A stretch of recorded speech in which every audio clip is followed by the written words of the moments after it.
Morning, good morning, good morning, good afternoon, whenever you happen to be tuning into this. Let me just check the platforms real quick and do this really quick. Checking LinkedIn first.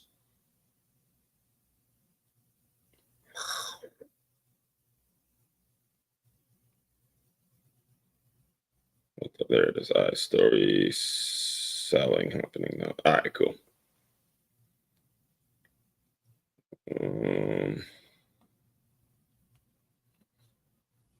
Okay. LinkedIn. All right, let me go back to LinkedIn. Let me check Facebook right now, real quick.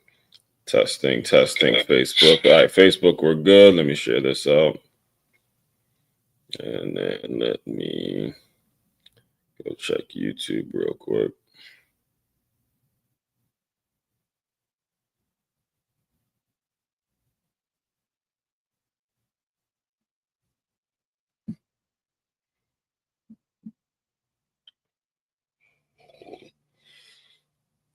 All right, test. YouTube, what's happening? YouTube is good. And let me go back to LinkedIn to see if it's ready to go. We ready to roll, LinkedIn? What's up? Testing. Test. All right, LinkedIn, we're good. All right. All right. Good morning. Happy Thursday. Recording this on a Thursday. If you listen to this on the Move Swiftly podcast, it might probably be a Saturday. Does not matter. The content of what we're going to be discussing today is actually evergreen. So it doesn't matter when you tune into this, when you listen to it, it's going to be important regardless of the time that you're living in, the time of day, whenever it is you listen to it. Make sure you take plenty of notes, because what we're going to be discussing today is something that I like to call story selling. You didn't know that was a thing, right? You didn't know that was a thing. You heard storytelling, but you didn't hear story selling. We're talking about story selling and understanding how the stories in which you're able. Well, first of all, we're really going to dive into the most important stories, which is the story that you tell yourself, the stories that you're telling yourself, and how that is going to dictate the reality of whatever situation it is you may be living through, and really getting a key idea on the do's and don'ts, and the positives and the negatives, and the things that are actually happening because of the story that you're telling yourself, and then how ultimately you're reacting and making decisions in the real world, because everything is built off a story that somebody told, and then they sold, and then they sold it again, they sold it again, they sold it again, they sold it again. They just kept selling their story, and it really boils down to what's going on the inside, and the stories and the things that you're telling yourself. So before we get too deep into the topic, let me just get through a few announcements here. First and foremost, West Palm Beach. Well, actually, before I get to the announcements, let me actually introduce myself, right? I'm just so pumped. I'm so pumped for the topic today that I'm forgetting to introduce myself to anybody that may be new to my world. All right, first and foremost, my name, Aswan Crookshank. I am your one and only Move Swiftly speaker, former Division I college football player, and current 5-time published author and educator. And what I do is I've created a brand, created a company, created a whole movement, a way of thinking, all right, in which we take the lessons that you learn on the football field, in particular the teamwork lessons that you learn on the football field, and you align them with businesses and business owners.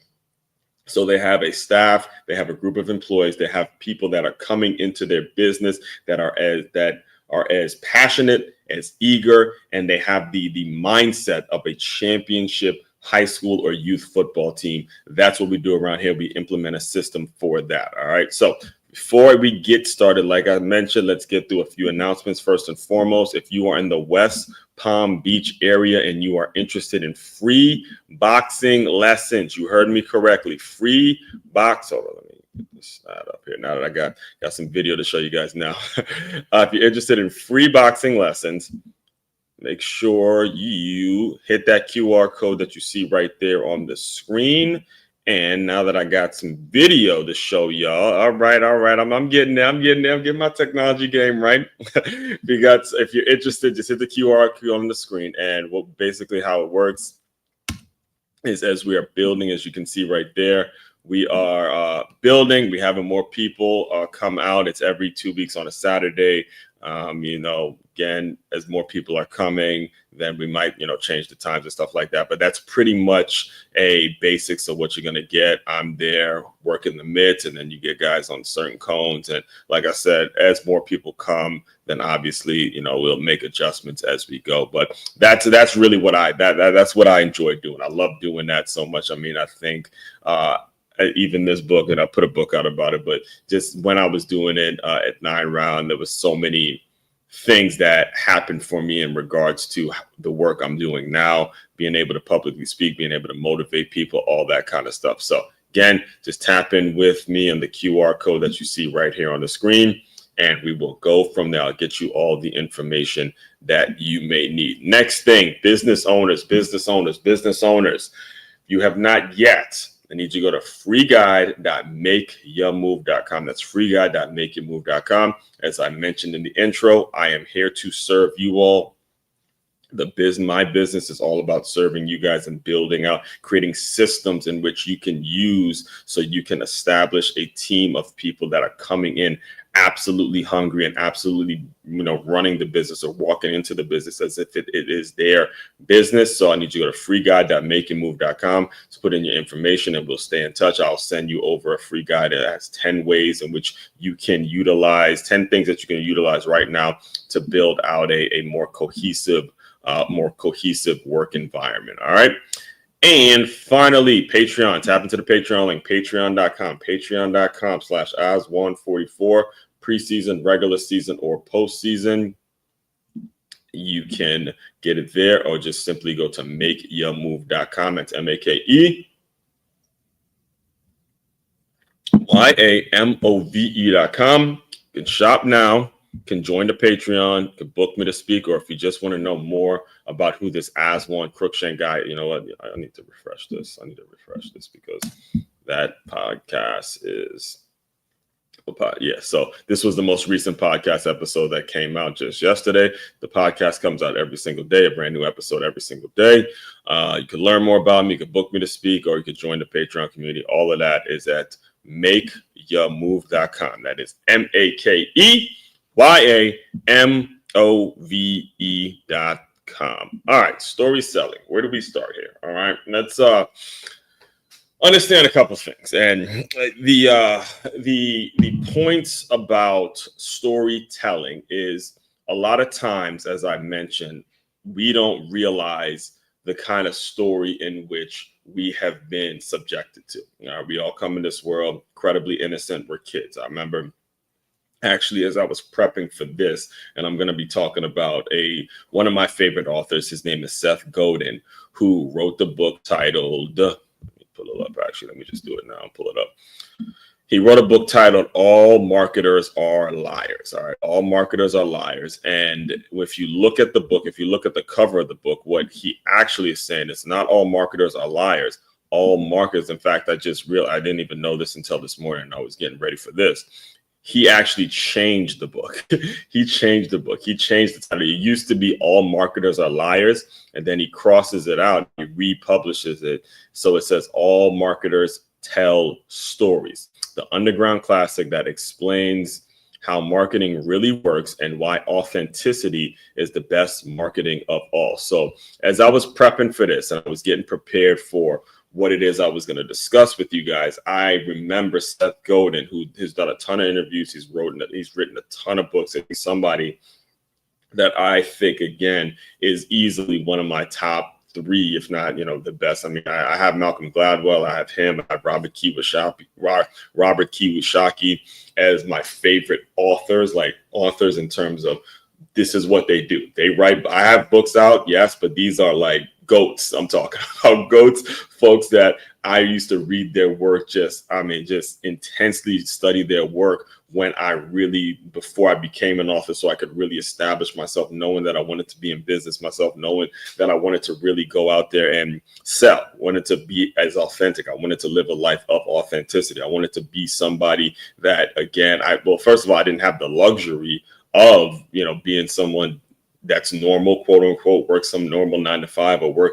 I didn't have that luxury because the name As One Crookshank is something that was always going to be rejected, or was always going to be looked at differently. People weren't going to learn it. So in many ways, I was forced to have an entrepreneurial way of thinking at an earlier and earlier age. But when it comes to Seth Godin and the work that he does, he teaches how to embrace that mentality as a privilege. I stopped looking at it as the victim. I stopped looking at it as, oh, it's a victim, because I very rarely can I meet someone that takes me seriously. Or very rarely do I meet someone that actually takes the time to learn my name and learn the proper ways of doing things and, all that stuff. But his work in terms of how he operates and how he writes his stuff. I mean, one of the first book I read with his is Purple Cow, in which basically, in a nutshell, talks about how to be remarkable in your marketing, right? If you're driving down the road and you see a cow, if one of them is purple, okay, you're going to stop and look at that cow. And he tailored that mindset into an incredible book on marketing. Also read Permission Marketing, which was like, man, now that one, I will say it, I will be bold when I say this. I think Permission Marketing was Seth Godin's best book. I've read a ton of it. I think that was his best actual book, because when I read it, it was around the time. Let me get a little coffee there. It was around the time where we started to see a shift. We started to see a shift in terms of things going from CDs. I was literally just out of college. Matter of fact, before I didn't plan on going here, but because the book is that good. I got to put it up for you guys. I got to put it up for you guys as I talk about it real quick. Yeah. Oh man. Yeah. This book right here. I'm telling you right now, if you have not gotten it, make sure you get a copy. Permission Marketing: Turning Strangers into Customers. All right. So let me see if there's an actual date of when this book came out. So let me just copyright 1999. All right. So he was way ahead of the game. However, I read this when I was fresh out of college. I graduated college in 2010. It's around 2010, 2011-ish time. I remember it was the summer of 2010, if I'm not mistaken. Somewhere around that time. Long story short, things were being changed from CD to everything was going digital. Everything was going Bluetooth. Everything was, you have these iPads now. And now, it was to the point where they were making that transition from where instead of plugging in an iPad, you could just Bluetooth some stuff. Everything was streaming. There was still people using DVDs, right? There were still people, DVDs were still being sold. CDs were still being sold during that time. So the world was changing. And this is why I mentioned earlier that what we're going to be talking about is actually evergreen, because as you can see, this book came out in 1999. I didn't read it until 2010. It's 20 years. All right. No, excuse me, like 11 years, close to 11 years until I read it. And it was just as powerful, because he uses the example in this book to where this is the story. I'm living proof example of what we're talking about today, is when you are properly telling a story and you put the story in the right place, when you're properly doing it, it absolutely changes lives. Because the story he told in this book that I'm looking at right now, it's called Permission Marketing: Turning Strangers into Customers. It was something that I actually lived through.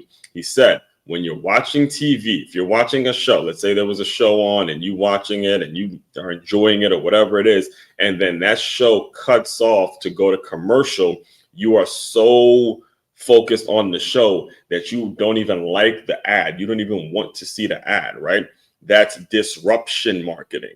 And then he flipped it and said, instead of disruption marketing, the best way to turn these strangers into customers is to get their permission way in advance, or to get their permission way in advance, to where now when you put something out there in their own head, you know that they would be interested. And I immediately thought of, there was my first job, I was 19 years old. My first job was at a place named Washington Sports Club. And this was, the gym is no longer in business now, but it was a gym that was in a very, very, very affluent area of Maryland. It was in South Bethesda, Maryland, right on the outskirts. Like, you take a couple street lights down, you're in DC, and you're in one of the more affluent parts of DC, Maryland area. It's a very, very affluent location. The gym sat underneath a condo. Actually, it was condominium. So it was our gym and the people who lived up top in these condominiums. This is why, like, it was absolutely shocking to know that this gym went out of business, because the location was perfect. I'm telling you, the location was absolutely perfect. They had people living upstairs. So it's like, look, you might as well just sign up to the gym. They had had a pool in there. They had the steam room. They had towel service, everything. You know, I was working front desk, but I was getting prepped and training to become a sales guy, training to become a personal trainer, because at this time I tore my ACL. I was just wet behind here. So I'm just taking in information, right? So I'll never forget my guy, man, Boubacar. Boubacar was a sales associate there when he did sales. And I remember him actually right before a yoga class. It was right before a yoga class where he strategically comes up to the front desk. He has his cards, his information, and he attached them to a free yoga flyer, like a free yoga class or something like that. And as people are walking in, he's looking at him. He goes, "You going to yoga? You going to yoga? Here, take a card. You going to yoga? Here, take a card." So he's not just giving his card. He's also giving his card along with a free class for a yoga session or whatever it is. And that's what he's talking about when he's saying, hey, permission. Get their permission way in advance by seeing, by seeing the movements that they make, seeing what actions that they're taking, seeing exactly what it is they're already doing. And then you present your product, and then you present your services, and then you start moving forward. When I read that, and he drew the distinction between, when you're watching TV and somebody interrupts you with an ad, no. We don't want to interrupt, folks. We want permission. We want permission, right? And that's what it's all about. Completely changed my world. So when it comes to what we're discussing today, and it all kind of ties in, to be honest with you, it really does. It all ties in, because when you think about stories, and you think about what we're actually wired to do, all of us have been sold a story. All right. So when I was listening to Seth Godin speak on as I was prepping for this, I was listening to him speak on the authenticity of a person. And the question got asked to him. He goes, when are we most authentic, or how can a person be more authentic, or something along those lines. And Seth Godin explained, he goes, I think the only time, and I agree with this, 100% agree with this, because I didn't think about it like this until he kind of brought it up. But he goes, the only time that we're all authentic is when we're babies, when we're pooping all over the place or pissing, and we're just, that's the only time we're authentic. The minute we start to develop some awareness, the minute we start seeing things, and we start, reacting to things, or having gone through certain things, all of a sudden our subconscious changes. All of a sudden, all right, now I got to wear this. I got to actually put clothes on in public. I got to do all these things. And then it matters what type of clothes, and then it matters who I'm hanging out with. It matters this, it matters that. In fact, just this past Saturday, I was at the park. With kids. I saw it was now I'm around kids all day, but again, it's at a school, and it's an environment where every kid pretty much sees each other sees the same kid every day. They're in the same class. But I went to the park, and there was a bunch of kids. And I remember I was talking to telling her, I was like, one of the things that you notice, or one of the things I noticed, and I was saying this, one of the things that you notice is that these kids are all of different ethnicities. These kids, it was a park in Boca Raton, Florida, and it was these kids were, I was telling it was a really nice park too, because there was a baseball game going on and you had a lot of families out there and all that. It's like these kids will see each other and they hang out all the time. Like they don't see any issue whatsoever in terms of hanging out. Didn't matter what their ethnicity was, didn't matter what the gender was, didn't matter anything, what they were wearing, nothing. They just playing on the jungle gym. They're on the splash. They're playing in the splash. They're doing stuff on the swings. They're doing all this stuff. Everyone is just playing. Kids just playing. And then when you think about the way the world works, when these kids grow up now all of a sudden it's a problem. Now all of a sudden things, whatever gets said at home or whatever gets said in the media, now there's all sorts of things that come into a young person's mind that distracts them from being authentic. So when Seth Godin is talking about, all right, look, the only time we're actually authentic is when you're a baby, this is what he means. This is what he means. And it brings me to exactly the main thing, the main thing that we got to take away from today's topic. We're talking story selling today. We're talking story selling, not to be confused with storytelling, but we're talking about story selling. And the main thing that we have to take away today is your worldview. You really got to dig in. All right. And this is not a one person thing. Trust me, I'm living through it as we speak. Yes, I did meet someone, and yes, there's certain things that are coming out of me that I actually didn't even know were in. But if I'm not having dialogue with a person who first and foremost is just a good person, a good-hearted person, regardless of how you feel romantically and all that stuff comes with it. But the bottom line is, are you dealing with people? And I'm not even talking about romantic relationships at this point. Are you just dealing with people in which are going to challenge you in a way where you're not seeing things within yourself? They're calling you out on your shit, basically, right? They're calling you out on your shit and saying, hey, you need to hold yourself accountable for this. This was your fault. Move forward. Again, I'm not here to judge you, and we gonna be cool at the end of the day. But you got to put yourself around a circle of people that's gonna call you out on your bullshit. And when you start making excuses, all of that is what I mean when I say world view. It's your world view. All right. It starts with your worldview, because your worldview is going to dictate the kind of story that you're telling yourself. I'm gonna let it sit. Your worldview. Matter of fact, let's get a full definition. Let's get a definition. Let's go back to the definitions. I like definitions, guys. Worldview definition. I want to make sure that the worldview definition is clear on the screen as we get into the next segment here. Worldview definition. Let's go. Worldview: a particular philosophy of life or conception of the world. Okay, let's go to the definition of conception. An action of conceiving. Oh, yeah, they're talking about child. A formula of devising. The forming of devising a plan or idea. Let's go back here.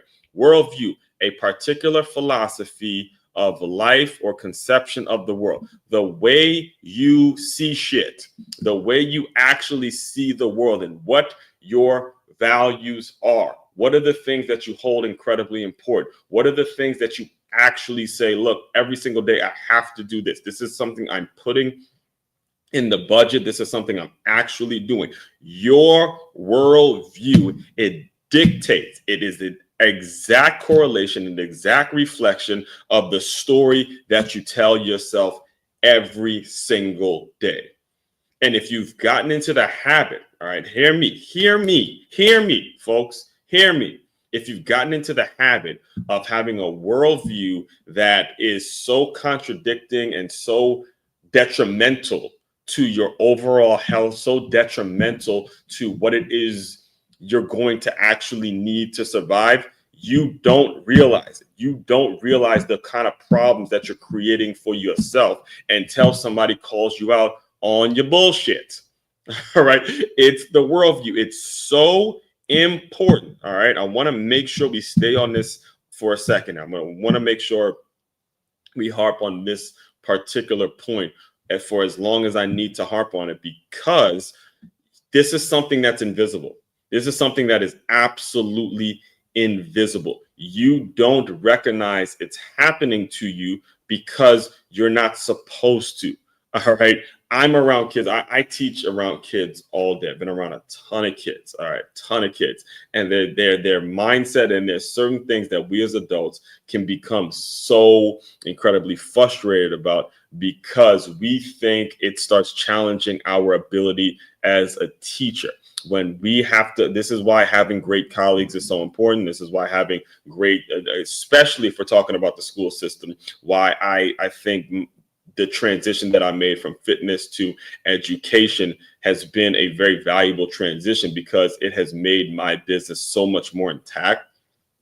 Because I realized, in the fitness business, in the fitness industry, it's pretty much eat what you kill. It's pretty much every man for themselves. They go out, they get their clients, and they develop their own knowledge, and they're basically able. So you have and I'll just kind of give you the scope of the way the fitness business works, especially the way I learned it, right?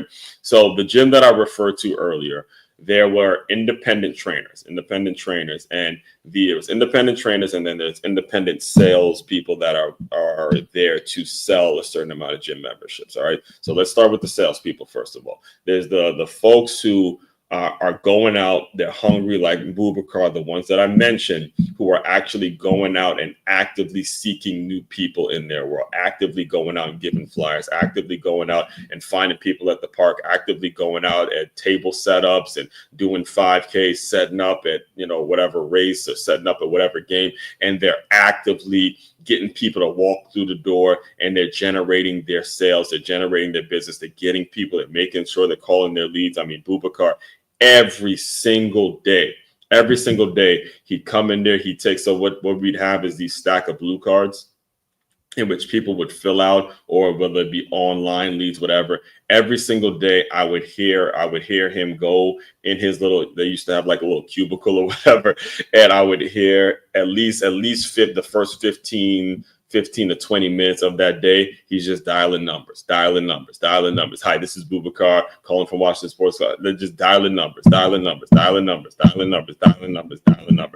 And then there was his competitor, quote unquote. Her name is Valerie. I won't put her last name out there because Valerie's a common name. So her name is Val. I don't like putting, names out there, especially if we're talking about ladies. But her name is Valerie, and I'm not going to say the last name.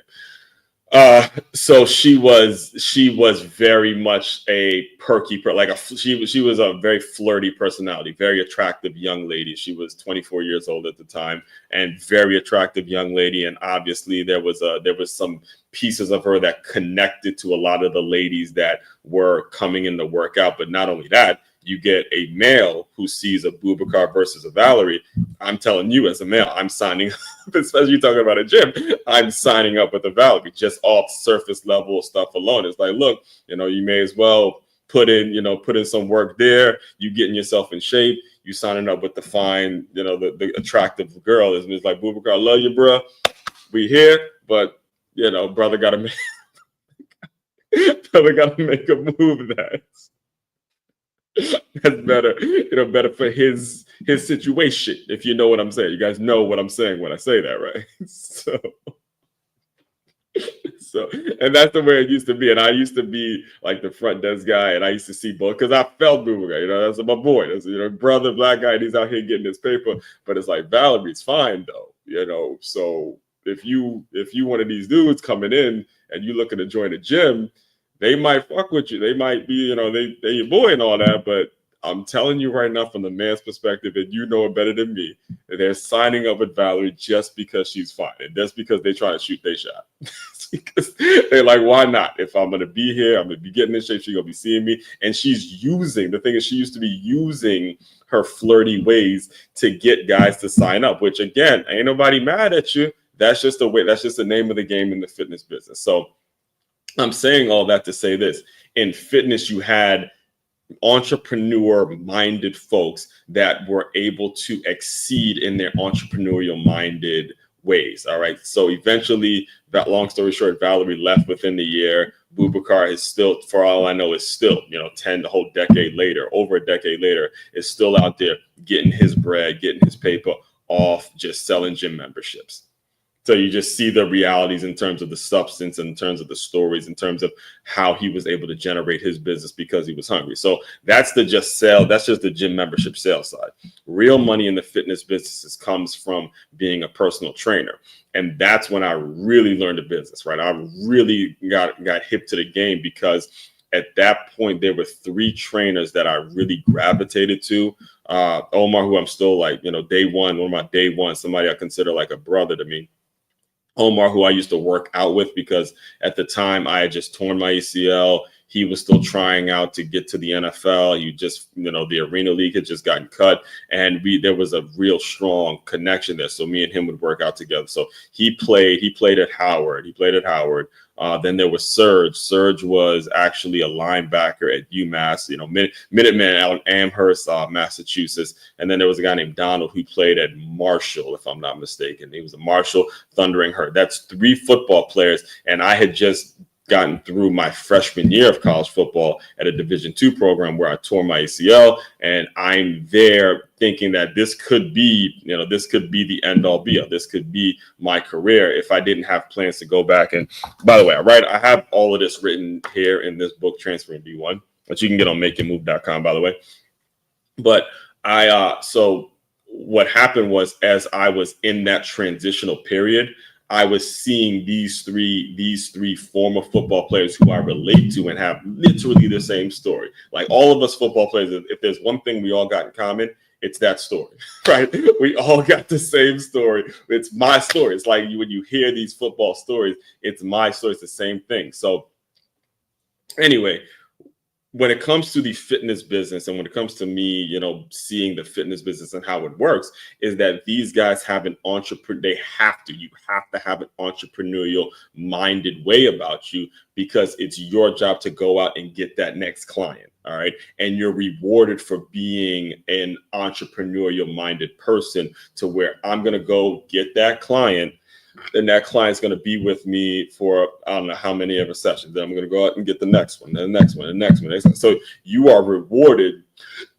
You are rewarded when you have an entrepreneurial minded way about you. Now, as I transition from fitness into education, now you're not rewarded. You're not really rewarded when it comes to this entrepreneurial minded way.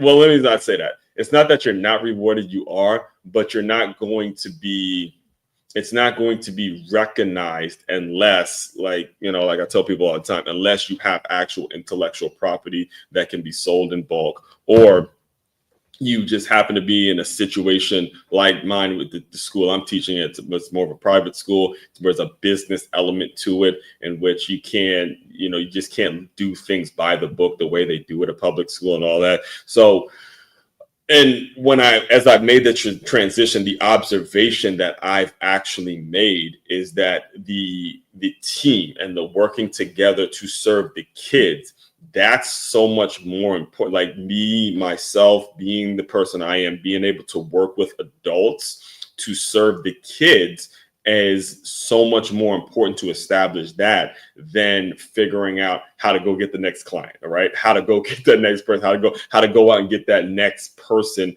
to buy your stuff. How you structure your adults, how you structure the adults, and how the adults work together within the education system, that is what needs to be focused on. That is when things are going to be moving cohesively, and everybody can create an environment, like I said earlier in today's Move Swiftly Thought, that can create an environment that's not comfortable, but positively uncomfortable. Positively, okay, I don't get this, I'm gonna get better. Like just even this morning, as I was getting my coffee, there's a particular student that I have been struggling with during math lessons and trying to do this, trying to do that. And I got an opportunity to speak with some of the teachers that previously had her. And they were telling me, got to do this, got to stay on this, got to do this, got to do that, got to do that. Again, to me, those interactions are so much more important, because working together, that's the biggest difference. And when you're talking about I'm bringing all this around, bringing all this up for a reason, guys,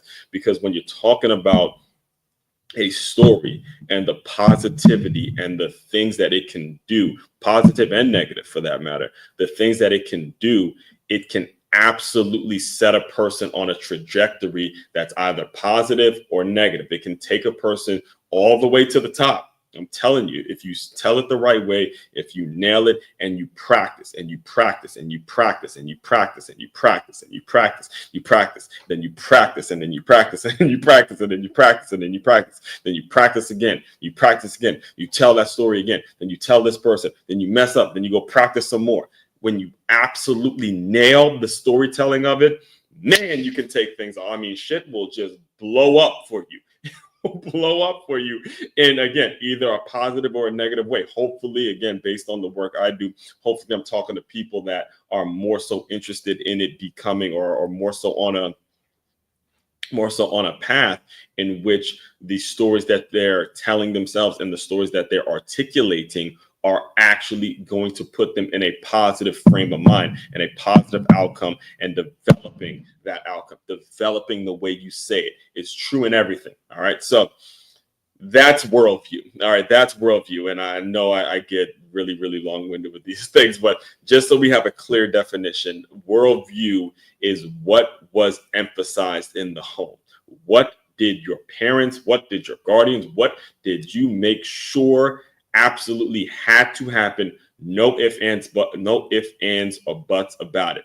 I'll give you an example that make it clear, and then I'm going to move on to the next segment. Actually, telling the story is actually going to transition me into the next point. Is growing up, as I've expressed, and regular consumers, regular listeners have heard me talk about how much of an influence my mother had on me. And one of the main things that she would do every single day is she would always work out. Always wake my ass up 5 a.m. We're going on runs. We're doing this. I mean, back when we first found out that my grandmother, her mother, had breast cancer. She was first one to, go out there and do a 3-day breast cancer, 3-day, I believe it was like 60-mile breast cancer walk. And I remember seeing her after she did that, and the hug we got and the ceremony. And, again, my grandmother didn't pass away till about 10 years later after that diagnosis. But seeing how committed she was to raising the money and seeing how committed she already was to working out, again, it's not a surprise when you look me up and you see all the videos that I'm doing, right? It's not a surprise as to how he developed that as the important way of doing it, right? So as I transition now, understand that it was the story I was telling myself that created this that created this concept of move swiftly. That it created this idea, created this movement, because it's not just a book. It's not just an acronym. It's not just some cool logo with pencils. They say plus LY. It's none of that. It's an actual mindset, and it's actually years and years and years and years and years of a story that I have told myself over and over and over and over again through the dark times, through the good days, the bad days, all the rain, the sea, all the seasons. Again, a topic that I would have to bring up another day, another time, another conversation. All sorts of things were going on in order for me to actually land on a specific, plant my flag on a specific saying, plant my flag on a specific way of doing things in a specific way of life, and move swiftly was what I came up with. And it was a result. It's a result of constant storytelling that I was telling myself. All right. So just so we're clear now, let me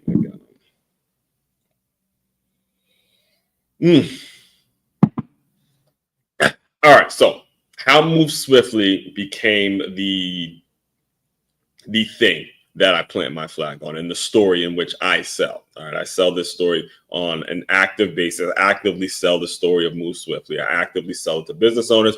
I actually actively sell the system, as you guys heard. Actively sell the system to business owners. I actually are actively imploring and constantly engaging business owners to adopt this system of move swiftly within their organizations. It's how I'm going to eat, how my family eats. I want it to be 1000%. It's move swiftly. That's what we're rolling with, right? started with the fact that I was now me. All right. So there was some situations when I was growing up. I grew up in Maryland, Silver Spring, Maryland, 2-parent household. And, it looked from the outside, from the surface level, a lot of the things looked like everything was, look, I just want to just stay in Maryland. Your parents provided everything that you can ask for. It looked like we're just talking about surface level, people looking at me on the surface level, went to some fancy school, you got your college degree, go back to Maryland, take some 9-to-5 job and just, be comfortable, live there. So when I told people I was leaving to Florida, it presented some like just out of nowhere. Like you're not just going for a vacation and you're just gonna pick up and leave and go somewhere where you have no family, you have no job offer, you're not seeing any, you're just gonna pick up and leave and go, right? So that people were obviously like, why are you gonna leave the security of what you got built in Maryland to go to a state that you don't know anybody outside of an aunt that lives, that I didn't really see that much growing up, that she lives all the way in Miami. So why are you going to do that, right? And again, for me, it was because it wasn't all peachy in the home. It wasn't all like, oh man, everything is good. And, we're this big habit. It wasn't like there was a lot of things working with inside me, especially seeing that, me as a football player, I saw things. I was able to, we'll say it like this. I was able to compare and contrast what a championship team looked like versus what my family was looking like. And I just had a different worldview because the stories I was being fed, a ton of sports stories versus the stories that I was being fed in the family. And neither one is wrong. They're both, again, it's just what it is. It's like I was telling you on Tuesday about your history and knowing your history, knowing what history is all about, to where you're not going to get right history, you're not going to get wrong history, you're just going to get history, and you need to make history relatable. So what happened with me is I graduated college, and it was the time in which the NFL had its longest work stoppage. And my goal was to work in the NFL. I wanted to be an NFL coach, and I wanted my career to be in the NFL and all that. And I was willing to work my way up to coach ball in the National Football League or big time college and build my career out. That was obvious. That was obvious based on what I'd been around and the people that I've met and all that kind of stuff. That was obviously something that's very doable for Aswan. However, there was a shift. And this is why I'm such a huge fan of Malcolm Gladwell's work, Seth Godin's work, and, the Robert Kiyoshi's work, the people that, allow you to see a system. There was a shift when the NFL, that seemed like such an established organization. Now I'm a young college graduate and I realized, wait a minute, there's some major holes in an organization. If you are about to have, if you're in the middle of the longest work stoppage, like guys were on strike, guys where there was a huge fight. So that right there created the entrepreneurial mindset that was already within me. You gotta understand, I watched my dad every single day wake up, go to work, run his own business. I watched him do that every single day. And he was doing it while he was on dialysis. He didn't even have a damn kidney. All right, he got the kidney replacement a little bit like when I was graduated high school. So I was a freshman in college when he got that. So throughout those years, he was doing that a lot for years, doing that. And you got folks now who can barely get out of bed but let me not go that road. Come on, let's not go that road. So what happened was I just wanted more. Long story short, I wanted more. Because I saw what the surface level, what it looked like. But I tell people all the time, when you look at Florida, when you're a kid from Maryland, growing up in the Northeast, and I've had these conversations now that I've been here for a while and I've met other folks who grew up in the Northeast. It's like, at some point, you got to step out on faith. And for me, football, fitness, that's my life. That's it.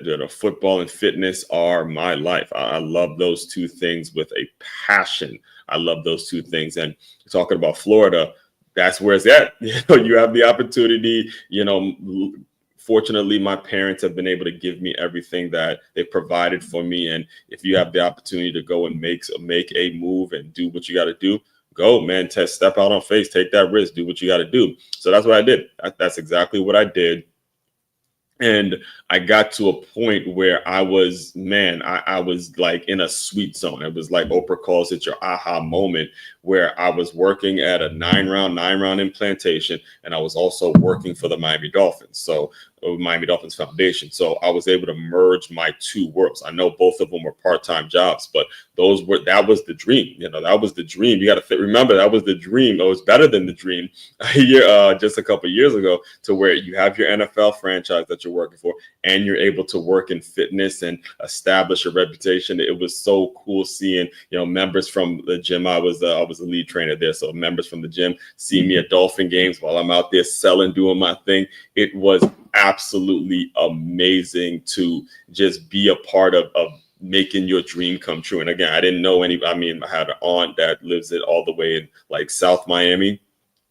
But, I was in that plantation area where, again, you're here making your dream actually happen. It was happening. It was actually happening, what you dreamed up in your head and what it is your goal actually was coming out of college, right? So as it became time to move forward, I knew I had to develop as a public speaker. All right, I had to develop as a public speaker. So went to Toastmasters, and I decided that, hey, this is something I need to be doing if I'm going to, keep this thing going that I'm doing, keep the work I'm doing.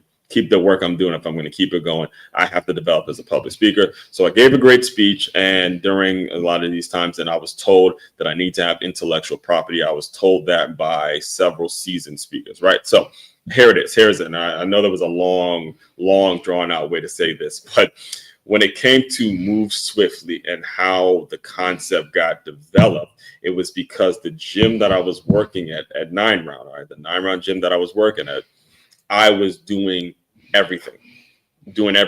I was the trainer. I was helping clean up. I was helping sign members up. I was helping walking people through the workouts. And then they hired another trainer who was like really good when it comes to the mitts. And, you see right here where I have the mitts and all that. I wasn't able to do that, but then there was another trainer that taught me how to, throw jab, cross, jab, cross, hook, cross, that. Like I was able to do that. I saw the way I was helping the clients, the members coming in, and how I was helping them with their mindset. And I was doing absolutely everything. And then, as always, I thought of my football experience, and I thought of the times in which I felt most like I was part of the team. You got to understand, when I played here at Stony Brook, I was a scout team player. I did make the travel squad, but again, for the most part, I was a scout team player. And just so you know something about scout team players, we're basically there to help out the starters and get them ready for the actual game. So at this point, I knew, listen, coaching is what I was going to be doing. We're going to be playing in the NFL at this point, right? And when you're a scout team player, the only time that you really feel like you're part of the team is during the workouts. There's a connection. There's a thing that I can go on. All right. Here we got fitness, we got football, we got scout team players who know they're not going to make it to the league. And the only time I can speak from personal experience is the only time that you feel like you're part of the team is during the workouts, because everybody's required to do it, right? So the way it worked at Carson Newman, and the way it worked at Stony Brook, and the way it works in every single football organization in the entire country, is they break guys down into 3 groups. Stony Brook, we called it Group A, which were the skilled guys, the running backs, wideouts, DBs, those types of guys. Then we had my group, Group B, linebackers, quarterbacks, tight ends, these types of guys that can do multiple things. They had Group C, linemen, big boys that were expected to have different times based on their ability, based on their skill set and things of that nature. And when you had the thing that made it different is when you had a guy in Group B going with the Group A folks, which, by the way, that was this guy, Coach Tucci. That's when I first got to Stony Brook. This guy, Coach Tyler Santucci, he was a linebacker, but he was also running with Group A. You see what I'm saying? No, you see how he became someone that's like, all right, that's why he's a starter. That's why he's actually, trying out. He didn't make it to the NFL, but that's why he's one of the guys that's at least on NFL coaches' radars as somebody that could potentially get there. So I'm telling myself this story as I'm literally after I give a great Toastmaster speech, and I'm thinking of this concept of putting workers in the categories. And again, all of this is based off the story I've been telling myself and the story of things I've learned throughout my entire life. As again, this is time to transition from Dolphins and 9-round and say, let's go build up your own shit. Let's go do your own thing. So time for you to do your own thing, right? So because I was doing so much of this 9-round, I remember presenting it on a piece of paper. I had the word. So this is why I had skilled. So swiftly, the acronym is skilled, well-informed front team. So skilled is like that group A, those skilled guys that I refer to. Well-informed is like those quarterbacks, the running back, quarterbacks and linebackers, things like that. And front team is like that group, that offensive lineman group that are doing things and it's all based on what type of work you are. And again, you can go, when you sign up to the Patreon, you get a complimentary workshop and all that kind of stuff, right? So anyway, here's what happened is I started to realize how much I was doing for this particular 9-round. And I remember before I got there, before I got there, it was late December. It was late December. Yes, it was late December. And I was watching, this was Ohio State versus Clemson, and Clemson had Trevor Lawrence. They had Trevor Lawrence that year. Ohio State had Chase Young.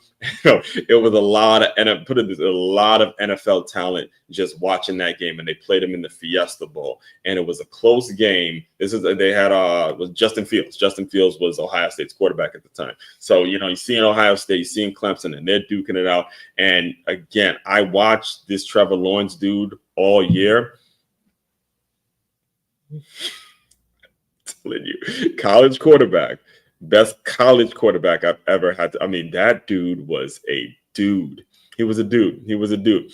And accurate, on point, putting shit on the dime, on the dime. So there was a play. And I wrote an entire article about this. All this stuff is documented, by the way, but I absolutely love telling the story because we're talking about story selling here. So Trevor Lawrence he drops back, he sees nothing, he pulls it down and takes off about 50 yards. I'm talking about a quarterback who was that accurate, who's outrunning. He is outrunning DBs, man. Excuse me. He's outrunning Ohio State defensive backs. A quarterback who is that accurate, quarterback like Trevor Lawrence, who we've seen drop some dimes, is also outrunning Ohio State defensive backs.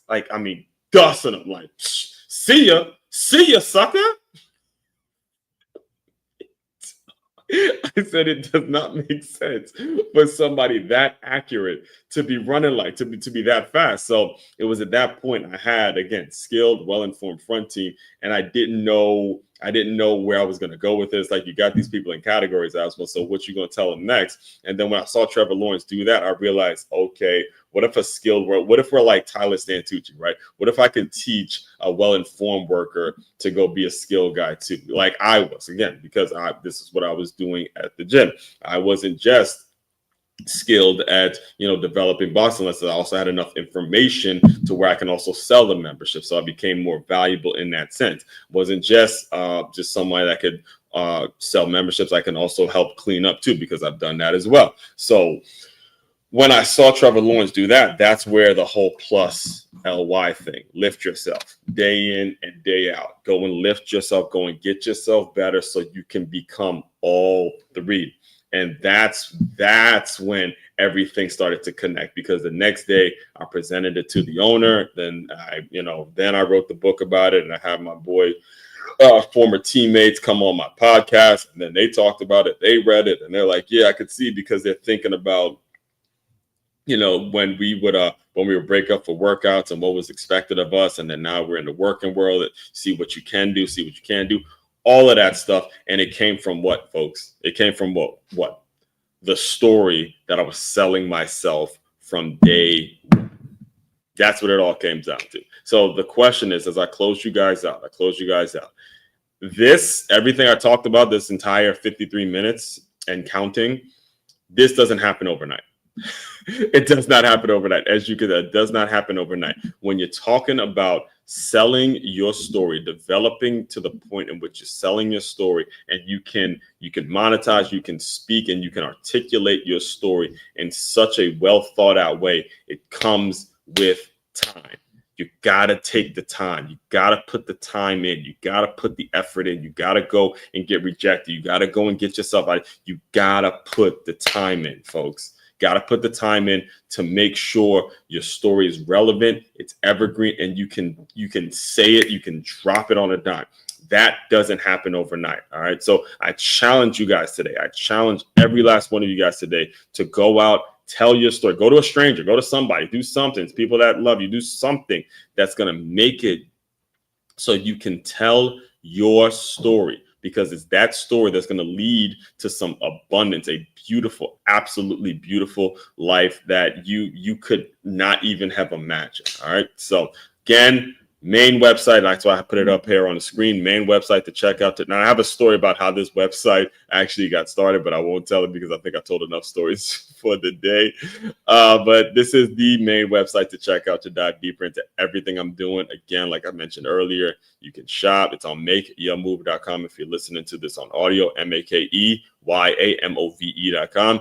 You can shop. You can join the Patreon link. You join the Patreon community. You can book me to speak, or you could just simply learn more about this as one Cruikshank guy, or listen to the Move Swiftly podcast. All right.